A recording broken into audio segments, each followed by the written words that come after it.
Thank you, Mr. Speaker. And I'm going to come to you from a different angle, one of a law enforcement officer. I served over 17 years as a law enforcement officer. I worked many undercover operations. And as a law enforcement officer, we knew you don't give guns to bad guys. The drug cartels, they're bad guys. You know, if you let a gun walk with a bad guy, you're going to see that gun, whether it's at a crime scene or you're going to be looking down the barrel of it. So when the Attorney General came to our committee, I asked him, who approved this operation?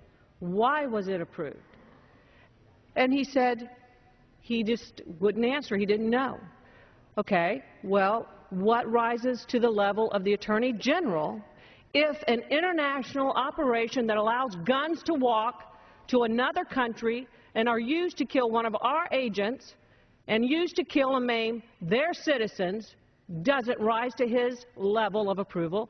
Who approved it? This is something that is just normal procedures in a law enforcement agency, in any operation.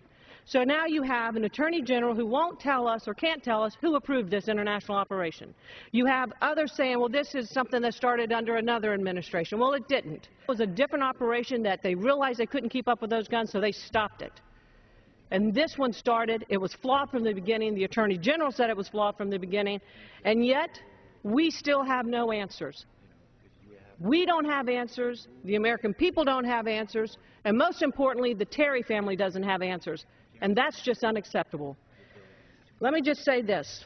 I've heard from the other side of the aisle and from my colleagues here today that this is political. This isn't political. To me, it's personal. We have a law enforcement officer doing his job who was killed by a flawed operation that no one will take ownership of in the Attorney General's office, and the Attorney General himself won't tell us what rises to the level of his knowing what's going on in his agency if an international operation does not.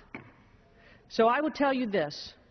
It was not political when I started looking into this, and when we started looking into it, it is not political today. And the way that it became political was when it was asserted right before the gavel dropped in the committee, an executive privilege.